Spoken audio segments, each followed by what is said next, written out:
Okay, good morning, everybody. How's everyone doing today?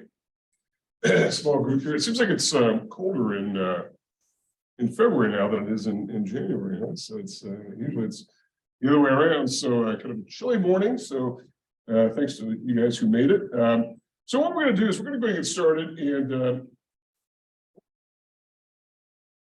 started on Tuesday with regard to chapter 9 that deals with inflation. Okay, so that's going to be really our only focus today. I had debated actually getting into some of the content related to chapter 10, sort of working ahead, but I think this probably works better as sort of a standalone, and I'd rather not rush through the inflation piece.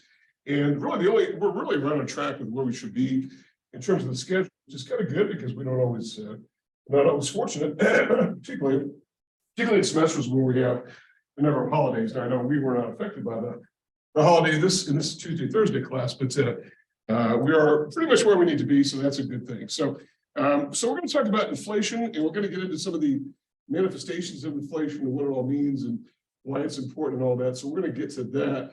Are there any questions for me about anything with regard to anything we've talked about so far? What I'm going to do is I'm going to pull up some information here with regard to the CPI, which is the Consumer Price Index, and I will get to that in a bit. But let's pick up from where we left off last time. So anyway, let's do this here. There we go. So let me see here. Let's go back to where we left off last time. And I'm going to be working mostly from the screens. I don't have a lot. The good news is I don't have a lot of graphing to do today, or equations or anything like that. So that should be good news for you in that regard. So, so what about inflation? Now we talked about. Actually, I advanced a little bit too far ahead here. Let me go back. I don't know why that happened, but I just want to sort of just as a redefinition, what inflation is. Inflation is defined as a general rise in the overall price level. And again, what did I say last time was probably the key word in this whole thing is general. And I know that there's a tendency on the part of people in general, just everybody, to say, well, if something's going up in price, whatever it is, gasoline, food, whatever, rent, and that's the only thing going up that people have a tendency to generalize and say that inflation throughout the economy is getting worse. And that may or may not be the case. Now, if you had said that last year, I would say that, well, yes, what you're seeing in terms of higher prices for those of you who buy goods, which I suspect is probably most of you, although some of you may have a different set of expenses than others, but we're seeing prices increase, no question about it. Inflation is the big economic story right now. And we're seeing a general rise in the price level of pretty much everything. And we're going to talk a lot more about what to do about it, particularly as we get into sort of the policy section of the class, which is where we're going. And again, when we say policy, we're talking about what government is up to. And it's only government that can control it. And in fact, not only is it only government, but it's only one part of the government, that's the monetary policy side, our central bank, the Federal Reserve. And I know I've alluded to them a number of times, and it's kind of hard not to at least talk about them as we talk about economic things. Even though we really haven't defined who they are and what they're up to, but we certainly will spend lots of time. So the flip side of this is it's a fall in the value of money. So I know that this is manifestation of the physical flow. We see it. If the physical flow is the world in which we live, that is sort of the street level economics, we see prices of things going up.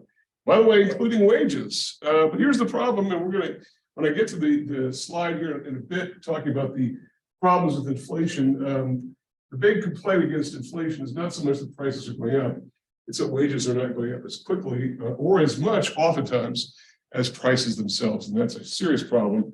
And it's one that we all ought to be concerned with. And we're going to sort of present that bit in the very same sort of logic as the way I presented in the last class session, the discussion about what are the problems with unemployment. And when I said the problems with unemployment, I said, you know, even if you're somebody who is maybe retired, is comfortable with retirement income and has got lots of savings, or doesn't work at all, and independently wealthy, you should still be worried about unemployment because of the social issues.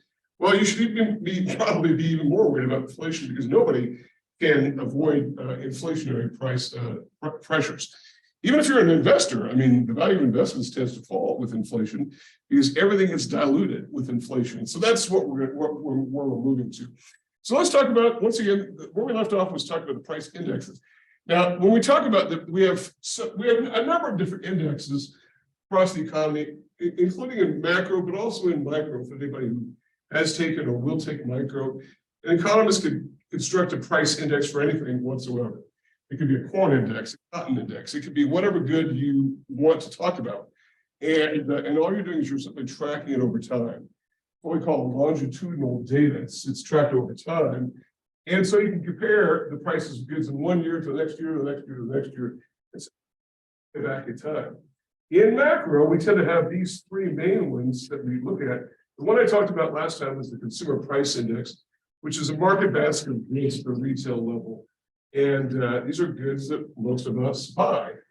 And and there are a number of different ways that this could be sort of sliced and diced as well, but we'll talk about that. So I put up some information here from the Bureau of Labor Statistics. Let me bring this over here for you to take a look at. And hopefully everybody can see that on the Zoom call. You can, yeah, it looks like it's up there. So, okay. So what is this telling us here? So the Bureau of Labor Statistics is part of the U.S. Department of Labor, and they're responsible for collecting the data on price information, both as the consumer price index and then later the producer price index, which we'll talk about as well. Only we won't talk about nearly as much because it doesn't really hit us home nearly as much. It's not nearly as discussed in the news. And frankly, in the real world, I don't know that too many people really look at the producer index, except for maybe manufacturers, farmers, perhaps. It's not that it's unimportant, but it's a little more abstract. So when we talk about what is this about? So go ahead. I heard it in the news yesterday. I listen to NPR a lot, and they always have Marketplace on. Yeah, right. That's a good program. Towards the end of the day, like listening to that, just to hear where we're headed and knowing where we're actually headed. Yeah, that's a good program, Marketplace on NPR. So the CPI, it's a measure of the average change in prices paid by urban consumers, and sort of remember that we sometimes call this the CPI-U, which means urban consumers. There is a way to slice and dice it. Notice down here where my cursor is, it says the consumer price index for all urban consumers. And that's really what we're looking for here. Is whenever you hear on the news the inflation last month did this or did that, it's this index that they're almost always referring to. It's the consumer price index for all urban consumers. And last month it went up 0.5%. Now that doesn't sound very much, but if you annualize that, which is basically roughly taking it by 12, since this is monthly data, you get about a 6% annual inflation rate. However, it's seasonally adjusted. And what does that mean, seasonally adjusted? It means that some of the market basket tend to be consumed more at certain times of the year than other times of the year. Also, some of the prices tend to be more spiky or dippy, for lack of a better way of putting it, in certain parts of the year than other parts of the year. So for instance, gasoline tends to rise more in the summer because of the fact that people demand more, people drive more, frankly, and there's a lot more leisure travel. And frankly, in a lot of the parts of the country, goods move a little bit easier because the weather is better. And I know we don't really have that problem so much here. We have a little bit of that problem, but not really. There are parts of the country that just the goods don't move that much or as much. So summertime that picks up, and so we have to adjust that. We have to smooth that out. Okay, but this 6.4% is not seasonally adjusted. It's simply saying if you go back 12 months, then this is the inflation rate, 6.4%. Now that is a very high inflation rate, and it's been coming down, to be honest with you. But it's very stubborn, and these are the items that went into that. This is the data as of January. Now this data comes out every month. We just got this data I think it was last Wednesday. I think we were in class when I talked about it. We came out last Wednesday, I believe.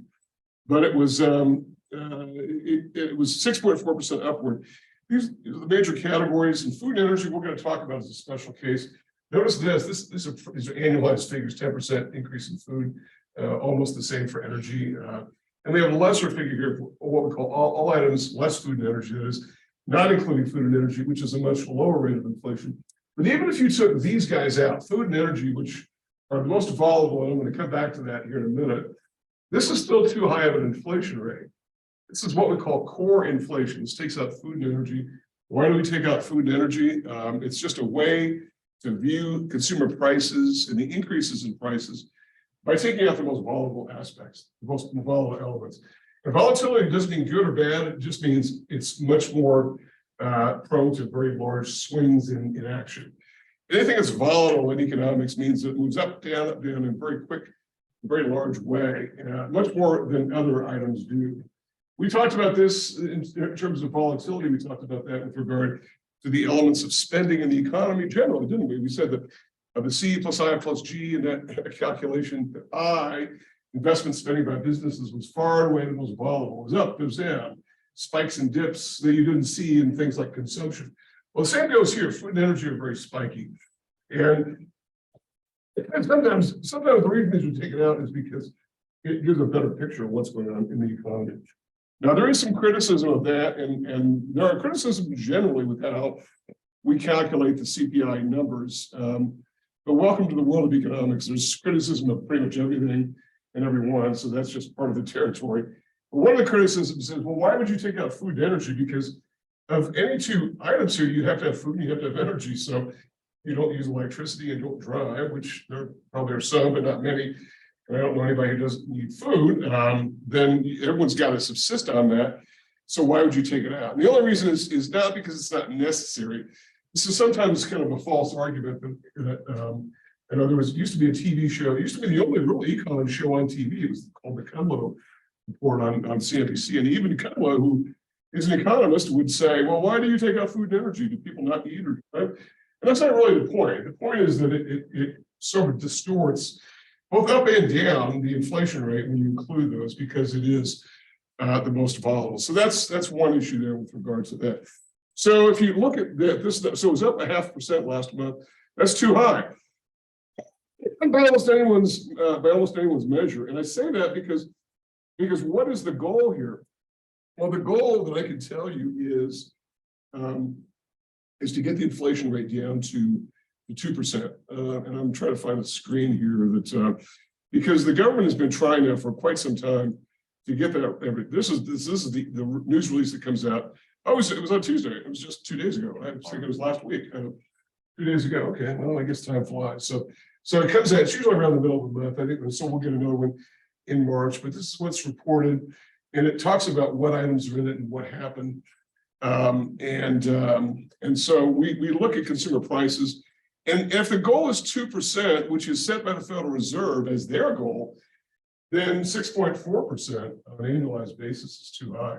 And this is down from where we had been because we were running at a rate of about 8% not all that long ago, just a few months ago. And that's definitely too high. So nobody has any doubt about it. And I know if you've heard anything like as of the energy index, 8.7% for the 12 months ending January, that's too high. Food, 10.1%. Those are those bar charts we just talked about.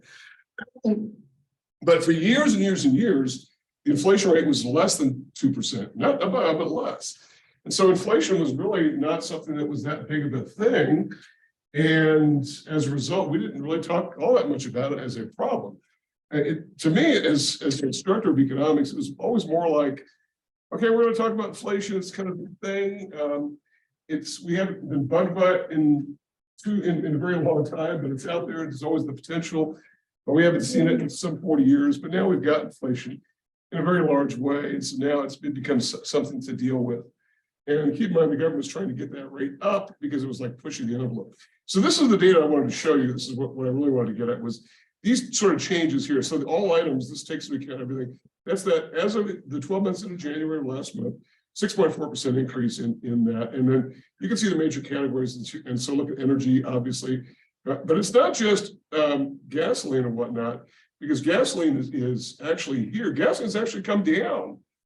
And we've seen that. I mean, there's only 1.5% increase. The biggest increases in gasoline were over 12 months ago. They've been on the way down. Instead, we've got things like fuel oil, which is not so much used in this part of the country, but it's used to heat businesses and homes, particularly in the East. They use something called fuel oil. It's just a form of refined oil. That's way, way up.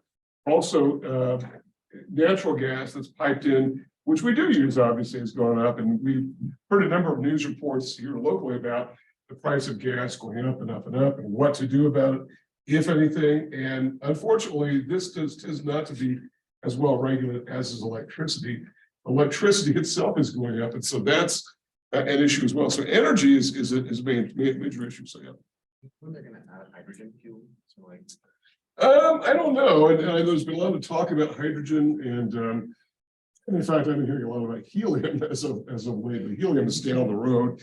Helium is thought to be, helium-3 is thought to be the cure-all for all these energy issues, but hydrogen fuel is certainly one of those potential fuel sources that is being looked at. And I've heard it for vehicles, and I've heard it for other things. It's not yet included here, and I don't know, is it being used very much in some cases? Other than that, I know that they're building massive factories.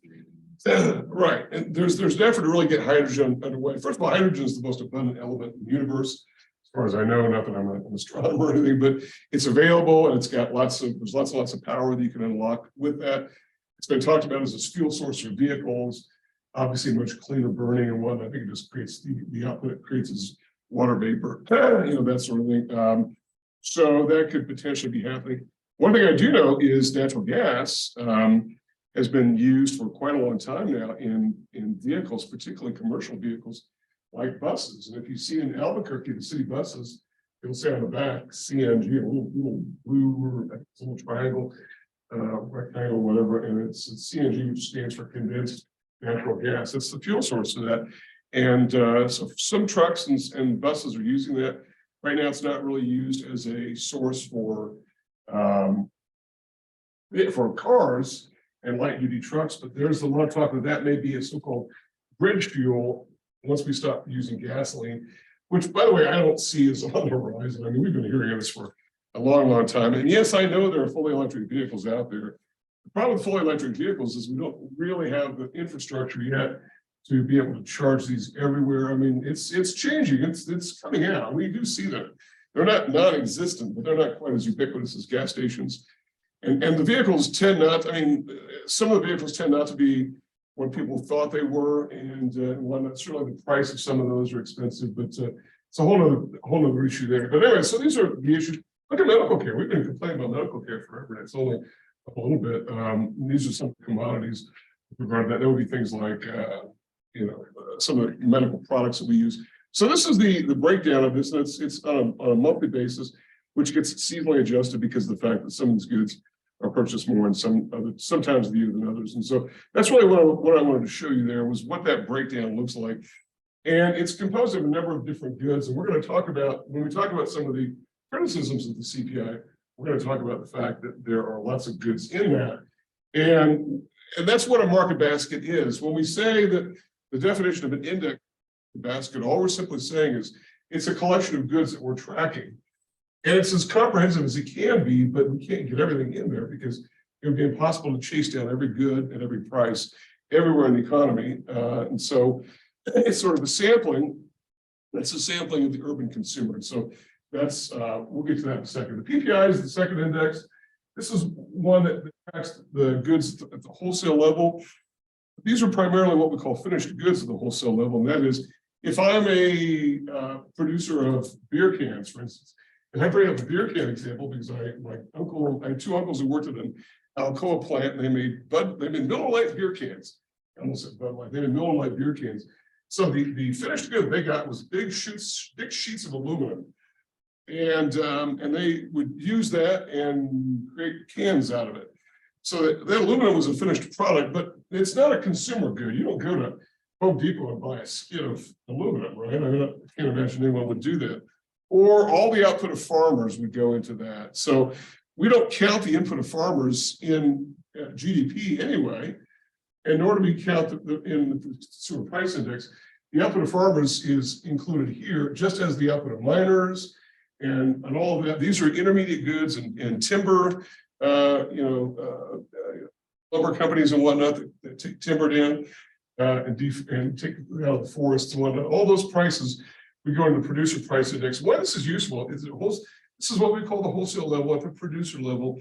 Whatever we see happening here oftentimes works its way into CPI, which is not to say that an automatic increase of, say, 2% in the PPI is going to translate to a 2% increase in the CPI. It doesn't quite work that way because this could be higher, this could be lower. This is oftentimes higher anyway as downstream firms mark up prices of goods. And by the way, when we talk about inflation at the moment, there's been some criticism of the business sector, frankly, which is kind of hard to do because there's not like one get together in the Superdome and say, all right, we're the business community, we're going to do this, right? But there's been criticism in Congress of the fact that some of these price increases are sort of taking advantage of consumers, and they're getting away with it because consumers are now just expecting inflation.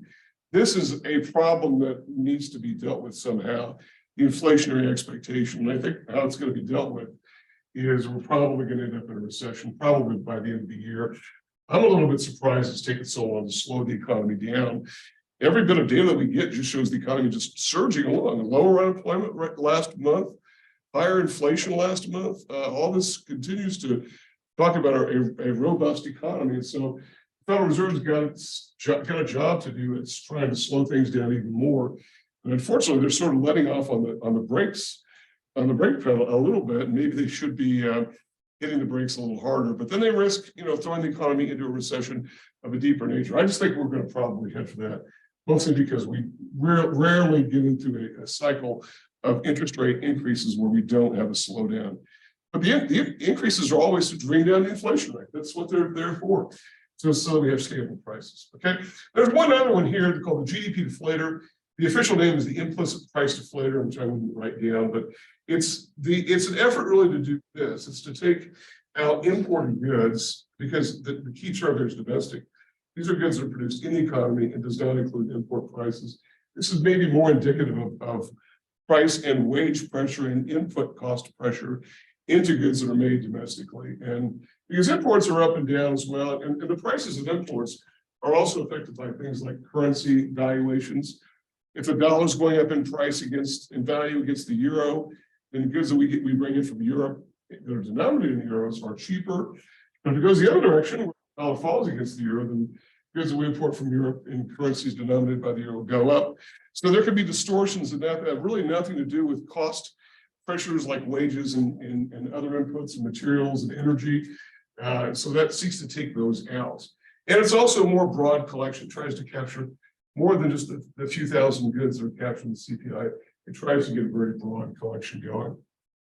The only other one I'll mention, I didn't list here, but the Federal Reserve itself is thought to use something called the PCE index, which stands for, remember what PCE stands for, personal expenditures. It's sort of a wonky term for the C term, consumption, and the C equals I plus G, calculation of GDP. And it just looks at consumer prices. And that's not a bad way to look at it, because if about 70% of spending in the economy is done by consumers, then we're capturing what is happening with 70% of the demand for goods. And we're getting it in that area that affects all of us, because every one of us is a consumer.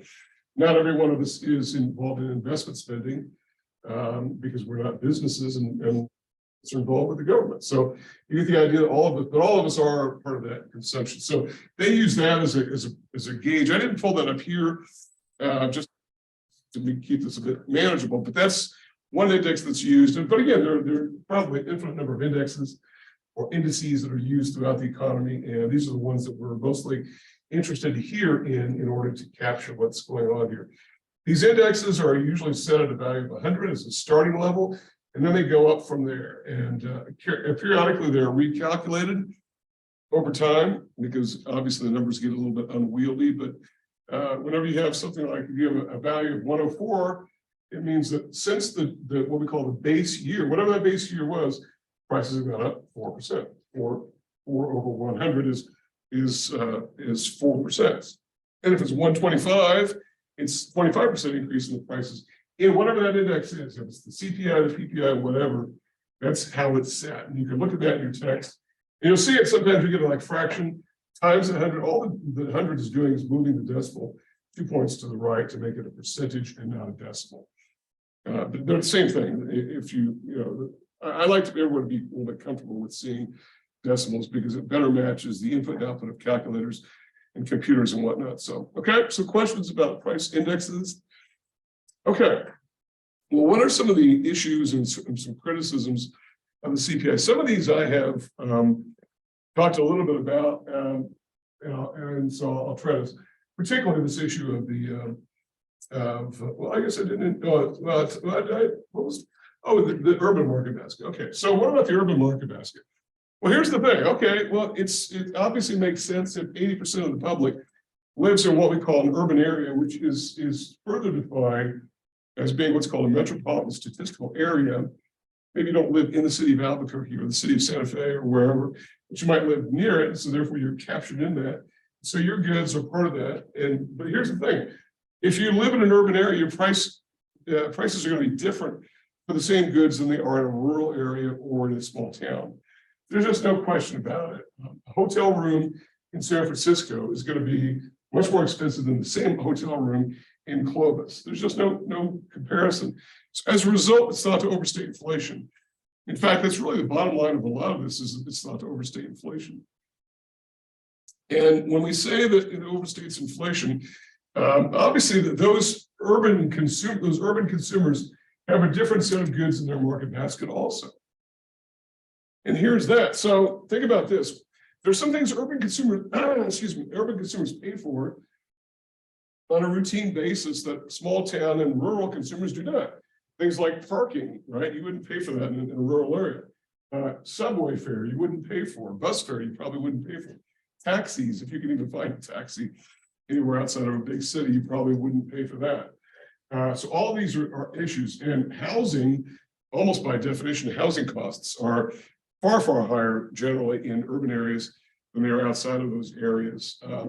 Likewise, there are certain goods that are in the rural and small town market basket that are not in the urban market basket at all. So things like barbed wire and rototillers and gardening equipment and things like things that you would use for livestock and horses and whatnot. Even if you're not producing it for raising horses as a business, these are things that people have in rural areas that people don't have in urban areas at all. So as a result, you've got some mismatch as to the kinds of goods that are being captured in the market basket often. And because of the fact you're excluding some of those goods isn't really representative of the entire population. And I know 80% live in these urban areas, but what about the other 20%? Now, by the way, when we say these metropolitan statistical areas, what we're talking about is metropolitan areas is sort of a city sort of extended beyond its borders to capture where the population is living. So Rio Rancho would be part of our extended MSA, our metropolitan statistical area. I think Los Lunas is as well. I'm not sure, but I think Los Lunas is. But it would not include Belen. I don't believe Belen is, and I don't think Edgewood is. But maybe Sandia Park, perhaps. So you get the idea. Those are included, and I don't think Bernalillo is either. But so you capture those sort of contiguous areas.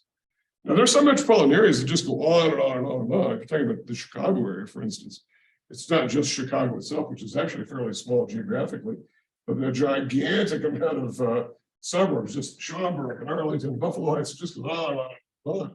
That is all the metropolitan statistical area of Chicago, which in Chicago is called Chicagoland, right? That sort of thing. So, so those MSAs can be quite large, and the same goes with a lot of urban areas. LA is a gigantic area, not just geographically, but also population-wise. And so, but those goods are different, and you're not going to find people taking subways in Clovis, right? But you might see them take the subway in Chicago or New York or Washington.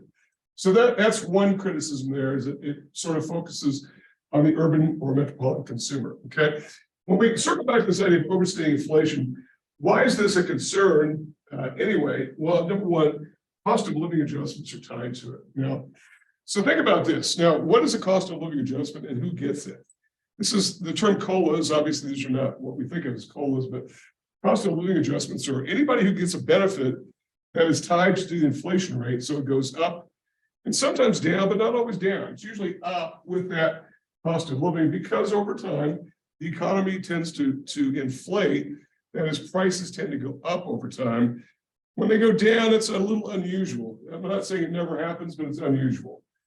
We had 1 year, about 2009, when prices came down just a little bit, less than 1%, and the cost of living adjustments for Social Security recipients did not go down. They just decided not to penalize those recipients on the back end of a financial crisis and recession and all that. But it could go down, but it usually goes up. So who gets COLAs? Well, it's only people who get benefits that are tied to the cost of living adjustment, which is usually tied to the CPIU, the CPI market basket. Social Security recipients are the prime category here. And this is why there is some criticism of the CPI as use, because it means that Social Security recipients, I'm talking about the retirement benefit, is they're being overcompensated by those who believe in that criticism. I think if you tell a lot of people who get Social Security that they're being overcompensated, you probably get some fighting. Those are fighting words to a lot of people who get that, because I doubt that they would agree with that. And they would have a point, because people who get Social Security retirement benefits also argue, hey, we pay more in healthcare costs than does somebody who may not get the annual increase in pay, but also doesn't have to go to the doctor like elderly people do. And that's a good point. That is a good point. So they have an argument in the other direction. I bring this up mostly because there was an effort a few years ago in Congress to try to limit the rate of increase in the CPI, or the index that was tied to the Social Security benefit. And it was using something called the chained CPI. Chained as in chained up. It basically is a way to account for this problem here called the substitution effect. I'll talk about that in a second.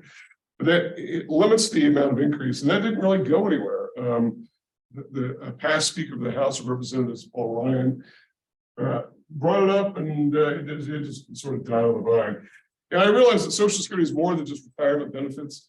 When we think of Social Security, we almost always think about the retirement benefit that's called the OASI, the Old Age Survivors Insurance, which I doubt today you would name something like that, old age. That's the name of the term, Old Age Survivors Insurance, because there is a disability element. You can, as long as you're eligible and you become disabled, you get the disability benefit forever until you are eligible for the retirement benefit. It flips over to that.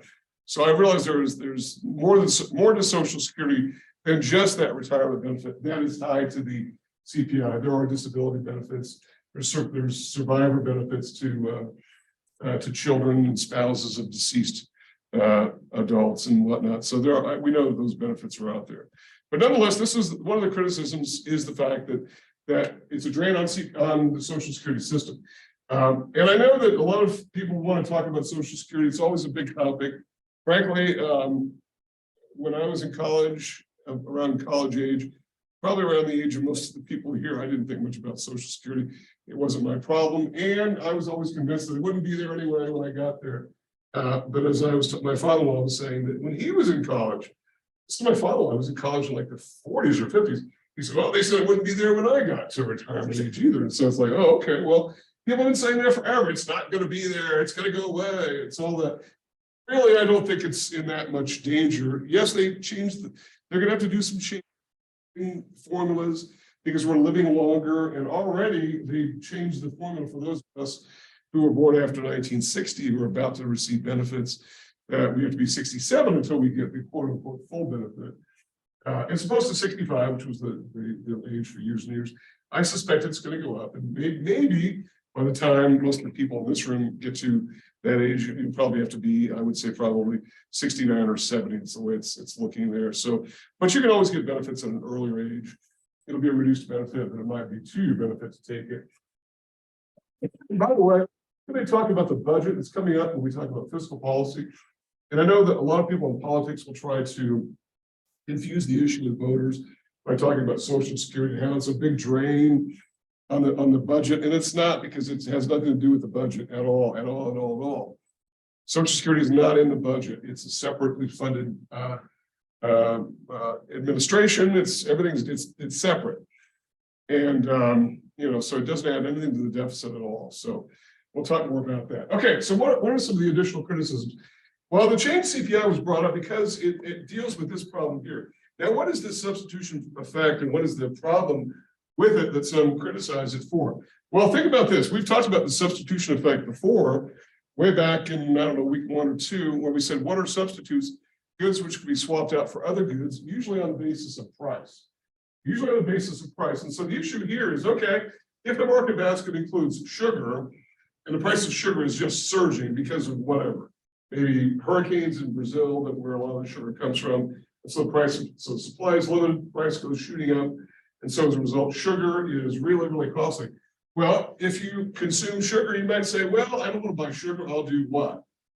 I'll buy what? Some sugar substitutes. And there are plenty of them, like things like saccharin and other substitutes. And if those goods are not in the basket as well, it means that we are overstating inflation because we're capturing a good that more people are swapping out because of the fact that price has gone spiky. And I can't think of a year, oh, I don't think we've heard of this year, so maybe I should be a little careful. I can't think of too many years in which we haven't heard of some freeze in Florida that wipes out crops, the orange crops. It's like, it's not even a news story, it happens, right? Further north you are and you're raising oranges, it can happen. And look at the price of orange juice. Well, this happens all the time.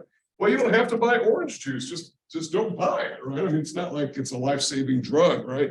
And so as a result, maybe you don't buy orange juice, maybe you buy grape juice or whatever. It doesn't make any difference. And so that's an issue. And the change CPI tries to account for that by saying, look, let's just include substitutes when the price of one goods gets spiky. Now, there are some goods that there are no good substitutes for. Prescription medication, I know they're generics, that's one issue, but there's not oftentimes very good substitutes. Gasoline, there's nobody who's really thought of a substitute for that. Yes, I know electric vehicles are coming. I guess they're coming. I don't know, but we're not really there yet. And I think I heard former President Clinton say years ago that by 2020 we'd all have electric vehicles. Well, it's 2023. Do you have an electric vehicle? Well, no.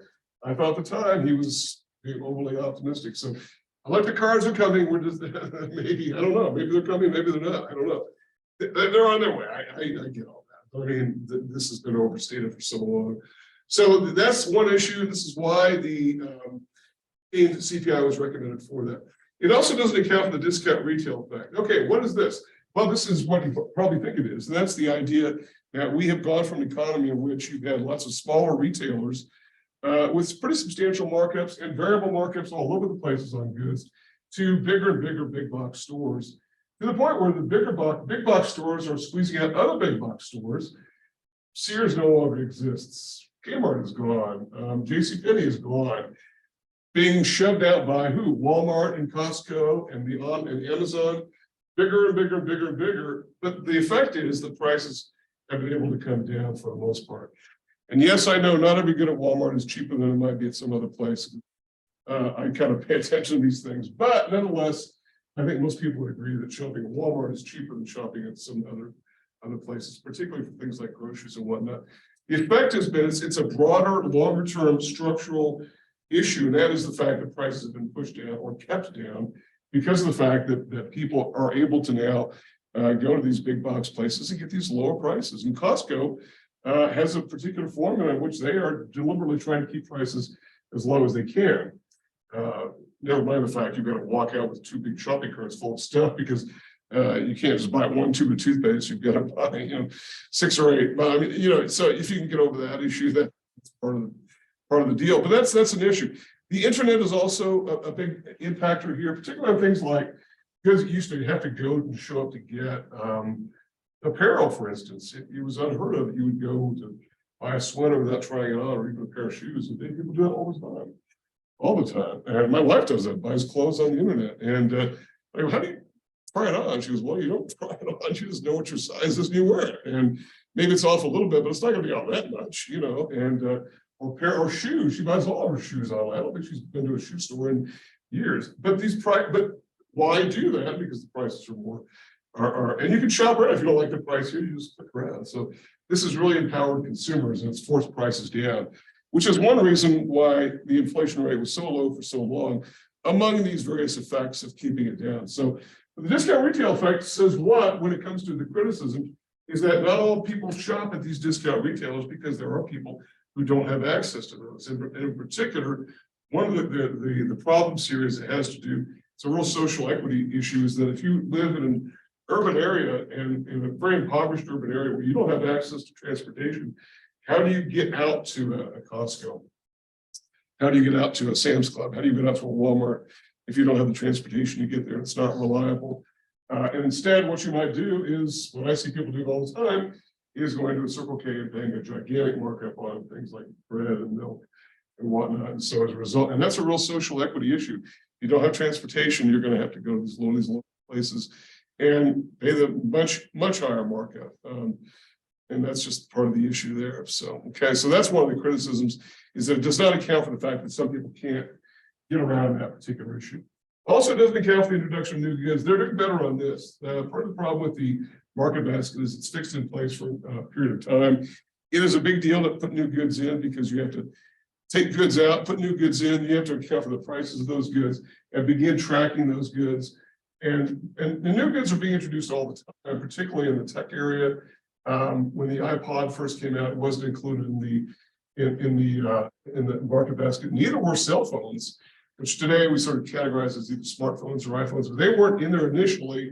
And then people just started adopting them so quickly that they had to insert them. But it takes a little bit of time to do that because, frankly, the private sector moves faster than the government, frankly.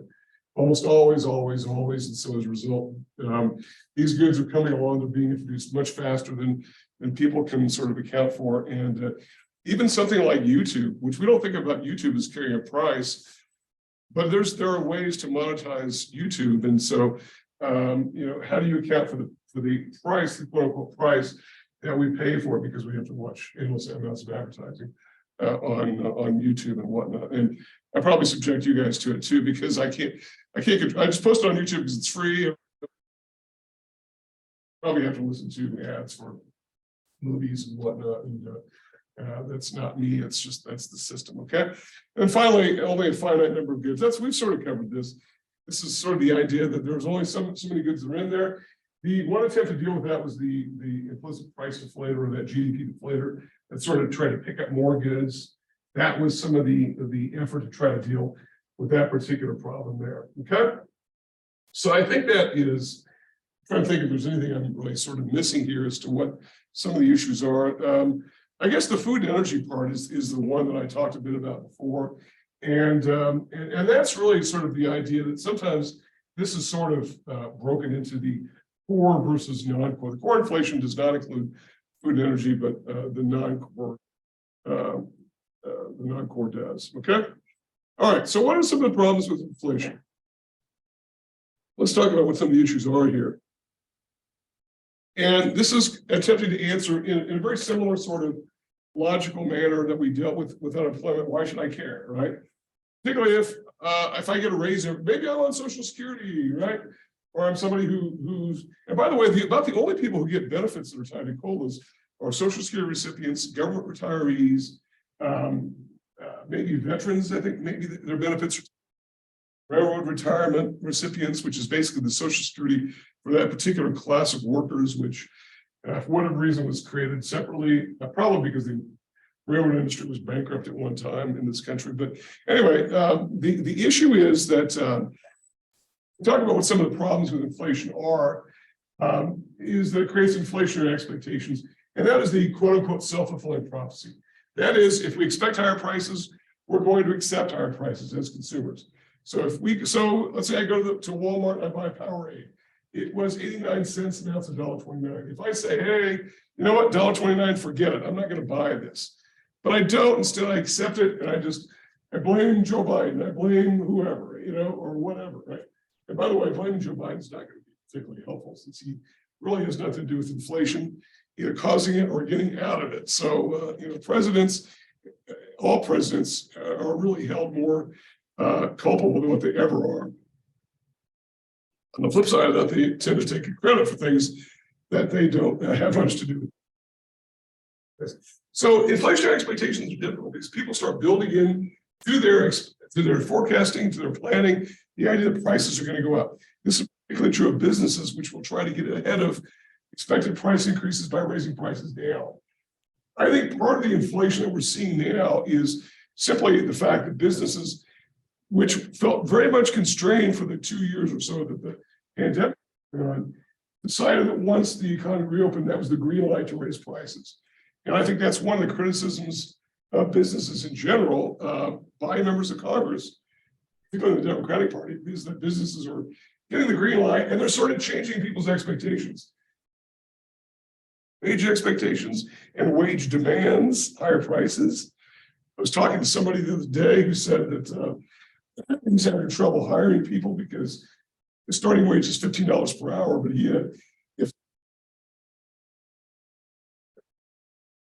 16, they'll even go there. And so these are all ways that wages get pushed up. And that creates more demand for goods. And so it becomes this cycle of never-ending self-fulfilling prophecy. We expect higher prices, we're going to get higher prices. So we have to break that expectation. And one way to do it is simply slowing the economy down and squeezing out these price pressures, these upward pricing capabilities. Businesses won't be able to raise prices if the economy slows down. People will eventually say, I'm not going to pay this for that, right? So that's one thing that could happen here by changing expectations. And by the way, workers, if the unemployment rate goes up, workers will be less empowered to move around and get higher wages elsewhere, or to demand higher wages, or to do all these kind of things. Even though when we say workers demand wage increases, it makes it sound like they walk in and demand a raise like right now. They really do with their feet. They sort of move to different places. That's what makes that happen. Okay, so that's the first problem, is it creates this cycle of never-ending expectations. The second is that purchase decisions are moved up, accelerated, thereby leading to part of the problem, excessive demand for goods. Particularly on major purchases, if I think I'm going to buy a car, maybe it's going to be 2 years from now. My car, I think, let's say that, okay, I've got X number of miles in my car. I think I can make another 2 years. I'm going to wait. In 2 years, I'm going to buy a new car. Well, maybe I look at the price of cars going up. And I say, well, let me buy it now, because I'm only going to pay more if I wait and buy it now. And the same goes for fill in the blank, right? Cars, trucks, jet skis, motorcycles. A lot of big purchases, washers and dryers. I'm going to buy a washer and dryer now. I'm going to buy furniture now. I'm going to buy a new TV now. Because if I wait, it's just going to go up. And so let's do that. Well, that pushes up the demand decision, and you get a demand curve shifting to the right, and it pushes prices up. So all you need to think about is the price, demand for X good, whatever it is. TVs, everyone's now buying TVs, and so it forces the price of TVs up. So that's one issue there. It contributes to the problem because people want to buy it now, even if they're not ready to buy it. Right? Well, we've seen people do this, right? I know that when my parents were looking to retire and they had some friends that were going to buy this big amount, they wanted to do it. The other couple wanted to do it sooner because they thought the prices were going up. My dad wasn't quite ready to do it, so did not do it. But you get the idea that sometimes people move things up as a result. Also, once inflation begins, it's difficult to stop. And it probably ties into this idea of expectations. The only way to really do it is to slow. We had this rate of inflation for this long a period of time was in the late 70s and early 80s. And in the early 80s, the solution was, actually late 70s, the government, through the Federal Reserve, stepped on the brakes really, really hard and forced interest rates extremely high. And I'm going to, as we get into that section of the class dealing with that particular policy set of actions, I'll give you some data that will show just the extreme amount of increase in the interest rate in order to really squeeze out the inflation rate. But furthermore, to change the thinking, I was going to change the psychology, but maybe that's a little bit highfalutin, but change the thinking that prices are always going to keep going up. So therefore, we need to change our expectations, and we need to accept, and we need to be choosier as shoppers and all that. Okay, because it's difficult, and oftentimes it results in a recession. A recession we've already defined as a downturn in the economy. Unemployment picks up, but oftentimes inflation comes down.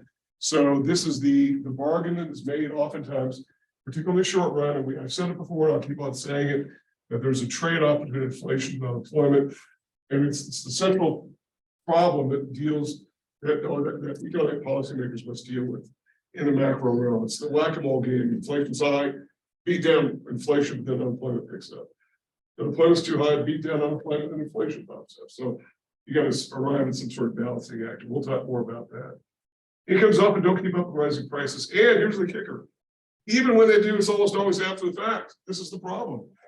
Let's say that you were fortunate enough to get an increase in pay because your employer understands that workers who don't get wage increases are not happy workers. And they've got to keep up with that. But they often won't call it a cost of living adjustment. For whatever reason, the business world does not like to call wage increases cost of living adjustments because they don't want people to expect them. They would rather tie them to performance, and they'll call them merit increases or something. Now, sometimes they will, particularly if there's something really dramatic going on. I suspect a lot of firms have just because inflation was so rapidly the onset was so rapid and whatnot. But here's the problem: even if you do get it, it's going to be after the fact. So if prices are going up 10% a year, well, then you had to pay those 10% increase in prices out of pocket, and then whatever kind of compensation is after the fact. So you've got to fund the inflation while it's going on, and maybe or maybe not, you get compensated. And sometimes you don't get compensated for it. Sometimes firms don't raise wages because they don't feel like they have to, or they don't want to, or whatever. And sometimes some employers just have this mindset of, this is the wage. The only way to get a higher wage is to work your way into a higher level, and that's it. You know, wait for somebody to leave, retire, quit, get fired, whatever. But we're not raising salaries. We're going to dig in our heels. I know when I was in banking, I was at a commercial lending customer that was paying close to minimum wage year after year after year. They kept complaining about turnover. It's like, well, of course you've got turnover. You're not paying your people anything, right? And these were some sort of semi-skilled jobs, and these people didn't want to put up with it. And he wouldn't raise the wage, and was obstinate about it. And so we just said, look, this is the way it is. We're not going to have this lesson. This is what we keep talking over and over again. So if it's after the fact when it does happen, and a lot of people don't realize that is an important issue. Also, we talked about this volatility, and the key thing to know about is the mutual necessity. So we've already talked about that before. Also, this is one we have not talked about at all, is it rewards borrowers over savers. So what does that mean? Well, it kind of goes back to number 2 there. Purchase decisions are accelerated. So I'm saving money for a down payment on a house. And so I want to keep saving. I'm not quite ready to buy a house yet. Maybe I've got a child in school, he or she is done. Maybe I want to wait for whatever. I don't have enough for a down payment, but gosh, look at the price of houses. Maybe I want to buy it now. And so as a result, I pull money out of savings, because why wouldn't I want to do it? If inflation is defined as depreciation of the currency, then why do I want to hold money, right? Oh, I'm being paid interest. Well, not enough to compensate myself with inflation that it's experiencing. So people don't want to hold money. No, I'd rather buy stuff that I can use. And so I'll translate this to purchase, even if I have to borrow money. In fact, why wouldn't I want? And here's the beauty about borrowing money, is that when there's an inflationary condition, paying money back with cheaper dollars over time. So lenders and savers are disadvantaged and borrowers are rewarded. And it's not because we don't want borrowers to be rewarded, but it does discourage savings. And savings has got a number of different, there's some complicating issues with savings. Because I think most of us have this idea, and I certainly grew up with the idea, that savings is a good thing. There's a lot of virtue, and there is, but there's also macro problems with savings. And that is, every act of savings is a cutting off of the cycle of income and spending. If I save money, it means I don't spend money on something. I'm taking that dollar and I'm channeling it toward somewhere else in the economy. We've already talked a little bit about how we define savings and why it's important. But here's the deal with inflation. Why would I want to save? And I know people say, well, you get paid interest. Well, do you? I mean, even right now, I was talking to one of my colleagues the other day who said she got a CD for like 4.2%, right? Okay, well, that's good. You're being paid much more than what you were paid as a saver 2 years ago. But that's still less than the rate of inflation. You're still losing money. Inflation is going up 6%, you're being paid 4%, you're losing money. Maybe you should take that and go buy a house, right? Or whatever. That just adds to the demand for goods. It adds fuel to the fire. And so as a result, it's a problem. And by the way, if you're a lender, right, you know this and you're aware of that. Maybe you don't want to lend on a long-term basis. Or, and I think this is going to happen again, is that the area of fixed rate loans is probably going to go away for a while. And then even on things like car loans, it's going to be variable rate. Particularly unless the government can get the inflation thing here soon, I think you're going to stop seeing fixed rates on things like car loans and whatnot.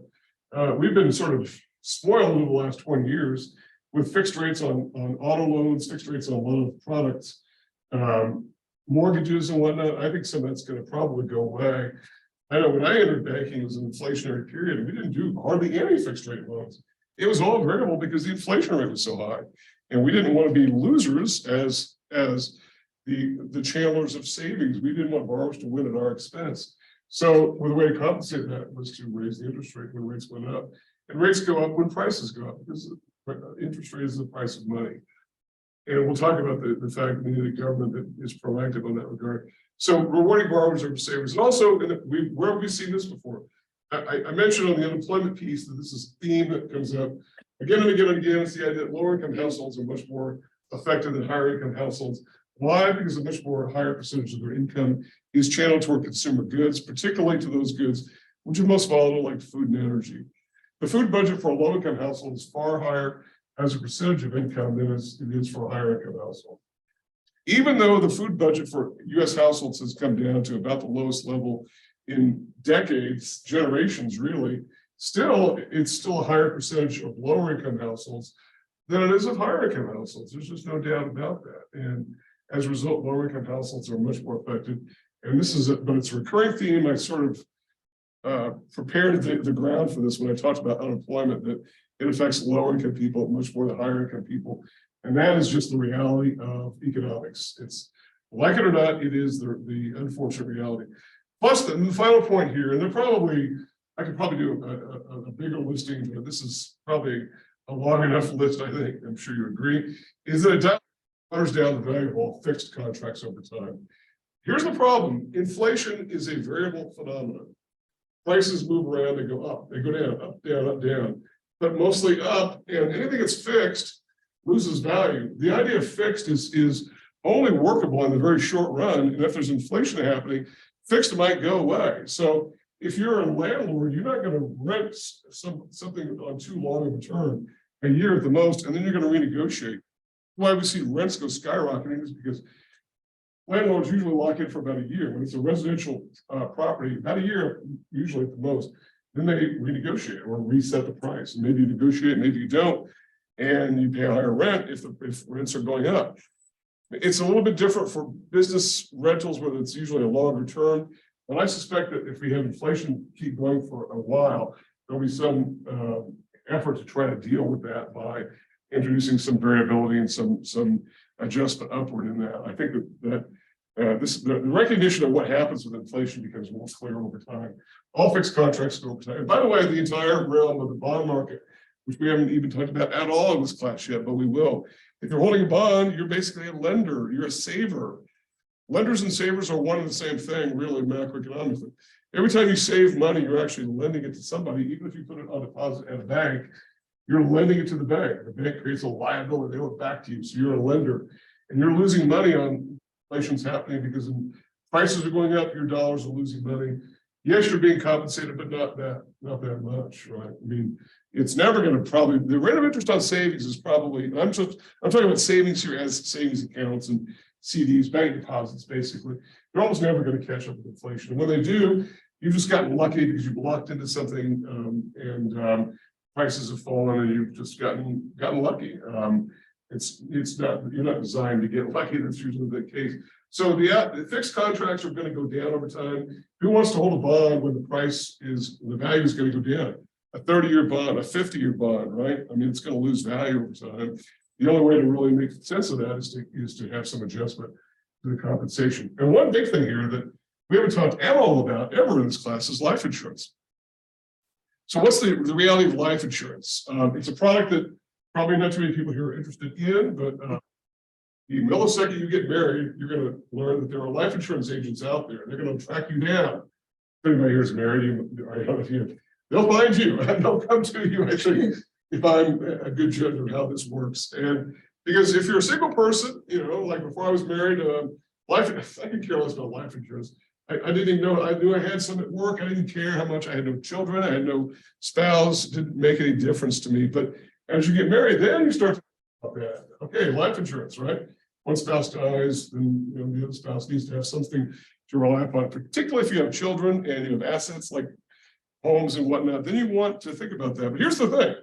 If there's inflation going on, and what is it? The face value of a life insurance policy is a fixed contract. So I'll give you an example. My parents were married in the 1950s. They were married in 1956. And my dad bought my mom a life insurance policy for $10,000, which was a pretty good amount of money in 1956. But it never went up over time. She was paying on that until like the late 80s. And I thought, and it was pretty expensive. And I thought, gosh, I don't know. Do you keep paying for this? It's only $10,000. She goes, well, one time it was enough. I go, well, it's not even, you can't even You maybe do a funeral for 10. Yeah, you can do a funeral for 10,000. That's the lucrative part of the business. What's that? There's a lot of bad contracts out there. What's that? Funeral contracts? No, for life insurance. Oh, life. Oh, yeah, absolutely. But it goes down. Now, here's the thing. You might say, okay, well, you can buy what's called inflation rider, which means your life insurance policy goes up over time. But you've got to pay for that. You're paying for that over time. You're paying for that up front. To protect against. I know why insurance companies do it, because it makes sense to try to offer that as some sort of protection, but that even doesn't protect you. So these long-term contracts lose value over time. This is why these so-called universal policies became popular in the 1980s, is because people wanted some way to tie their benefit to the rise in value of prices, notably the stock market, which oftentimes goes up over time. So, And also when their contracts are written, oftentimes if the person lives past, if it's term life, Right. live past that term and it lapses, and often It's it's cut in like half or even more. or terminated. Yeah. Or terminated. So, and it was usually, so there's, it's not a life insurance class, but it's a good point. It's a really good point. Yeah. A lot of term policies, which is what most people want to buy because they're cheaper than the whole life policies, which are the whole, they're a lot cheaper. But they terminate, usually it was up to age 70, and we're increasingly seeing to 75, and they terminate, meaning that, okay, if you live to be 75, okay, now that policy is no longer good. So all the premiums you paid in are gone, and they're gone. But it doesn't mean it wasn't worth something, because had you died 10 years before, it would have paid off to your beneficiary. So I'm not saying there's no value in life insurance. I'm not trying to position it as that. With the dilution of the value over time. And that's really my main point there. And yes, the whole life is what she had, was a whole life policy, which was expensive. She paid for it, and by the late 80s, it was only worth, well, $10,000, which was, I think at one time it probably would have been worth closer to, if we had inflated it for the price changes, something like, oh, maybe 75, 80, something like that. I have to look back over time, just reinflate it, use the price index to reinflate it. But you get the idea. That is a problematic issue. Okay. All right. One final other questions about any of this. I've got one final point, and then we'll be done here. And this is going to be sort of a lead off into a discussion that we're going to build on in much more detail in coming weeks. And that's the idea of the two very broad forms of inflation, and they are demand pull on the one hand and cost push on the other. In other words, one is a demand side issue, the other is a supply side issue. It'd be nice if we had the same sort of logic here: demand pull and supply push, but for whatever reason, it is the same thing. It's just called cost push. Sometimes when it's related to wages alone, it's called wage push. It's a term I'm trying to stay away from, because I know that a lot of people in the business world have tried to paint cost push inflation as being only about wages. Prices are going up to all of you buyers because of those darn workers who want wage increases. Well, none other than Milton Friedman, the great macroeconomist, who, by the way, was a pretty conservative pro-business guy, said that that's really an erroneous argument. Wages do not really account for higher prices. If anything, they're reactive, they track, and they lag. That's one of the problems with inflation, is that if you do get an increase in pay, it's lagging. It's not leading, it's lagging. So demand pull inflation is basically this sort of colloquial term, excessive demand for goods. In other words, the too much money chasing too few goods, which, by the way, could also be said about this. That is too much money chasing too few goods. But here, this is usually specifically related to something on the supply side, something we would call a supply shock. Now, this most recent bout of inflation started out probably as a supply shock because of the pandemic. Almost no doubt about it, because we had a reduction in supply of goods and demand didn't really change. And by the way, we had sort of a double whammy here, which is why we had nearly double. We had a reduction in some supplies of goods. And some of this we saw at the retail level, but it's really more evident at the wholesale level that businesses had trouble getting parts and intermediate parts and components and electronics and things that go into making things. And so as a result, that was forcing prices up because there was a scarcity value. But we also had the government stimulating the economy through demand measures such as stimulus checks and tax cuts. And the stimulus was also, in this case, applied not just to consumers, but also businesses, because the CARES Act and some other related legislation did some things to help businesses sort of get through that pandemic period. So really you had both these sort of going on. I think what started as a supply shock, which is simply any kind of restriction of supply for whatever reason. It could be a war as a supply shock, right? War is always an inflationary condition. Prices almost always go up in war zones. That's a supply shock. It's usually something outside of the system. It could be bad weather that forces the prices up. It could be pandemic is something that's fairly new, although I guess in all of human history, it's not that new, but it's just new to us. But it's probably started out here. It probably has now become part of demand pull. So I think that's, and this is probably the most common form, mostly because of the fact that demand rises over time, oftentimes much faster than supply and moves faster than supply a lot of times. Sometimes the supply side just can't catch up with people's demands. And so when people want things that are scarce, they demand them, they force the prices up, and that leads to inflation across the economy.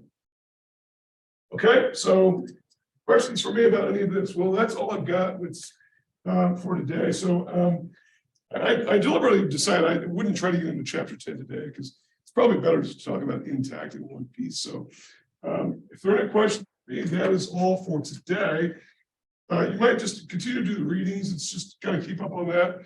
If you do the readings as you are sort of viewing these classes, you should be in pretty good shape, keeping abreast of what we're talking about.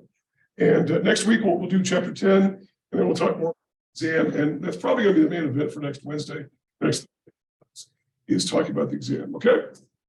All right, everybody, have a good weekend. See you next time.